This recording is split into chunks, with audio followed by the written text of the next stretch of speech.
अस्सलाम वालेकुम जी। इस वीडियो में हम देखते हैं कि डेटा शेयरिंग एंड कोलैबोरेशंस क्या होती हैं। ठीक है, डेटा जब इतना ज़्यादा आ गया, जिसे हम कुछ लोग डाटा भी बोलते हैं, पाकिस्तान के अंदर डेटा भी बोलते हैं, इतना ज़्यादा डेटा आ गया, ओपन एक्सेस डेटा आ गया, डेटा बेसिस इतने इतने मशहूर हैं जो मैंने पिछली वीडियो में आपको बताए हैं। तो उन डेटा को यूटिलाइज़ कैसे करना है, ठीक है, उन डेटा को यूटिलाइज़ कैसे करना है, उन डेटा को शेयर कैसे करना है। पब्लिश सीक्वेंस जो है ना, वो पिछले दिनों बहुत ज़्यादा बढ़ गई हैं। मतलब इतनी ज़्यादा पब्लिश सीक्वेंसेस हैं कि उनको संभालना डिफरेंट डेटाबेसेस के लिए मुश्किल हो जाता है, क्योंकि बहुत ज़्यादा बंदे जो हैं उसको सही तरीके से हल नहीं कर पाते। फिर हर एक डेटा जो है must be submitted to a public database before the submission of manuscript. तो इसी वजह से ये रूल बना है कि मैन्युस्क्रिप्ट सबमिट करवाने से पहले, यानी पेपर सबमिट करवाने से पहले, जो आपका सीक्वेंस का डेटा है आपने पहले वो सबमिट करवाना है। फिर आपको वहाँ से एक एक्सेशन नंबर मिलेगा। एक्सेशन नंबर क्या होता है? मतलब ये कि मैंने एक एक्सपेरिमेंट किया जिसमें मैंने अपनी पूरी बॉडी का माइक्रोबियल मेटाजेनोमिक एनालिसिस किया, या अपने गट का माइक्रोबियल मेटाजेनोमिक एनालिसिस किया। गट क्या होती है? मतलब आप समझ लें मेरी अंतड़ियाँ फॉर एग्जांपल, ठीक है। उसके अंदर मेटाजेनोमिक एनालिसिस किया, उसको एनालाइज करने के बाद मैंने वो उसकी सीक्वेंस जो है उस डाटा की, वो मैंने प्रोवाइड करनी है एक डेटाबेस पे। फॉर एग्जांपल उस एक बैक्टीरिया लिया और उसका जीनोम आगे लिया आगे फर्दर, और उस जीनोम को जब मैंने उसकी पूरी की पूरी सीक्वेंस को आगे NCBI में स्टोर किया, तो NCBI ने क्या किया? स्टोर करने के बाद मुझे कहा ठीक है जी, हमने स्टोर कर लिया, ये रहा आपका स्पेसिफिक नंबर।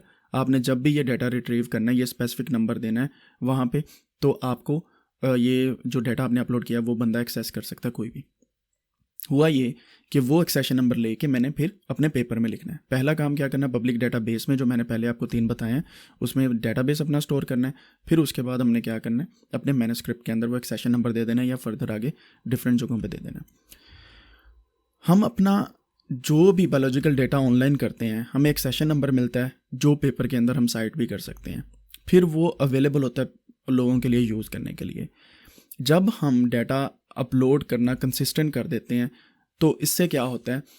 जब हमारा डेटा शेयरिंग एंड कोलैबोरेशंस होते हैं, वो डाटा चेक करते हैं कि ये डाटा पहले तो किसी ने अपलोड तो नहीं किया। मतलब आप डिफरेंट प्लेटफॉर्म्स पे डिफरेंट तरीके से कर देते हैं, तो इनकी जिम्मेदारी होती है डाटा शेयरिंग वालों की, क्योंकि एक तो डुप्लीकेशन ना हो और दूसरा कंसिस्टेंट हो अपलोड, मतलब एक प्रॉपर चैनल के साथ आए, ठीक है। तो अभी हम data sharing and collaboration, data sharing तो होगी ये वाली चीज़ कि हमने अपलोड कर दिया। अभी कोलैबोरेशन क्या है? Some examples of global collaboration established to manage the public record of different biological data types. कौन कौन सी हैं जी? Nucleotide sequence. न्यूक्लियोटाइड क्या होते हैं ये आपको पता होना चाहिए, नहीं पता तो गूगल करें। जो जीन्स के अंदर न्यूक्लियोटाइड्स होते हैं, उनकी सीक्वेंस अगर आपने कहीं पे भी कोलैबोरेशन के लिए डालनी है, तो वो है इंटरनेशनल सीक्वेंस डेटाबेस कोलैबोरेशन, ठीक है। इसको INSDC भी बोलते हैं। फिर प्रोटीन सीक्वेंस के लिए यूनिप्रोट का कंसोर्शियम है। यूनिप्रोट क्या है? जिसके अंदर आप प्रोटीन की सीक्वेंस देखते हैं, और ये स्पेसिफिकली प्रोटीन्स के लिए है, और ये न्यूक्लियोटाइड के लिए, ठीक है। मैक्रोमोलिक्यूल की स्ट्रक्चर देखनी है तो World Wide Protein Data Bank है। फिर उसके बाद अगर मॉलिक्यूलर इंटरेक्शन देखने हैं, then the International Molecular Exchange Consortium है। अगर प्रोटीन आइडेंटिफिकेशन देखनी है, then the Proteome Exchange Consortium है, ठीक है। फिर अगर जीनोमिक एंड क्लिनिकल डेटा देखना, तो आपके पास global alliance for genomic and health है। ये आपको कोलैबोरेशंस वाले नाम याद होने चाहिए। आप इनकी वेबसाइट्स पे जाएं और इनकी छोटी छोटी डेफिनेशंस या इनकी जो भी आपको समझ आई है वो आप नीचे कमेंट सेक्शन में लिखें। इससे आपकी प्रैक्टिस होगी। वीडियो को यहाँ पे पॉज कर लें। हेलो भाई, मैंने कहा वीडियो को पॉज कर लें। वो देखें, आपने भी नहीं किया। बशीर, वीडियो को पॉज कर लो। होपफुली आपने वीडियो को पॉज किया होगा, और आगे ये स्लाइड्स जो हैं, जो लेक्चर के लिंक्स हैं, यहाँ पे इनको गूगल करके आपने देख लिया होगा कि इनकी क्या प्रॉपर्टीज़ हैं। Let's move further. फिर अगला क्वेश्चन आता है कि डेटा ऑन कौन करता है? ये डेटा किसके पास है? ये किसका डाटा है? मतलब हमने शेयर कर दिया, ठीक है, कोलैबोरेशन कर ली, हमने अपलोड कर लिया, तो इसका मतलब ये होगा कि मेरा डेटा मेरी मलकियत में नहीं रहा। मतलब मैंने जो नेट पे चढ़ा दी चीज़, वो फिर किसी की होगी। तो अगर किसी को आया, वो गूगल की है, आया वो किसी इंस्टीट्यूट की है, या जितने मैंने डेटाबेसेस बताए हैं उनकी है, किसकी है? ये है ना बहुत इंपॉर्टेंट क्वेश्चन। इसी क्वेश्चन की वजह से यहाँ पे हम देखते हैं हमने क्या करना है। पहली चीज़ बहुत ही खूबसूरत, ओपन डेटा शेयरिंग है। मतलब किसी की कोई मलकियत नहीं है, free to use for everybody, ठीक हो गया। Big projects data is also available to scientist. मतलब अगर जो बड़े बड़े प्रोजेक्ट्स हैं ना, जैसे ह्यूमन जीनोम प्रोजेक्ट है, 100,000 जीनोम प्रोजेक्ट है, इनकोड प्रोजेक्ट है। इस तरह के बड़े बड़े प्रोजेक्ट्स जो हैं वो भी इंसानों के लिए, जितने भी रिसर्चर्स हैं उनके लिए फ्री ऑफ कॉस्ट अवेलेबल हैं, आप कभी भी एक्सेस कर सकते हैं। क्यों?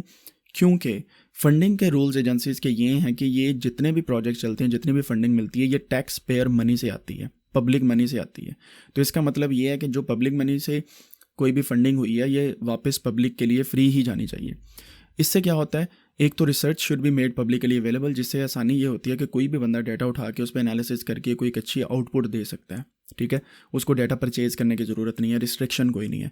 बायोइन्फॉर्मेटिक्स की सबसे बड़ी खूबसूरती यही है कि बहुत सारा डाटा और बहुत सारे टूल्स ओपनली एक्सेसिबल हैं। देन अगला क्वेश्चन आता है, what makes a good database. इसको देखने के लिए हम अगली वीडियो में चलते हैं। यहाँ तक अगर आपको समझ आ गई है तो आप ह्यूमन जीनोम प्रोजेक्ट को देखें, 100,000 जीनोम प्रोजेक्ट को देखें एंड इनकोड प्रोजेक्ट को देखें। ठीक है, इन तीनों के जो लिंक्स हैं वो मैं नीचे डिस्क्रिप्शन में भी आपको दे दूंगा, अगर नहीं देता तो आप गूगल पे ये लिख के देख लीजिएगा।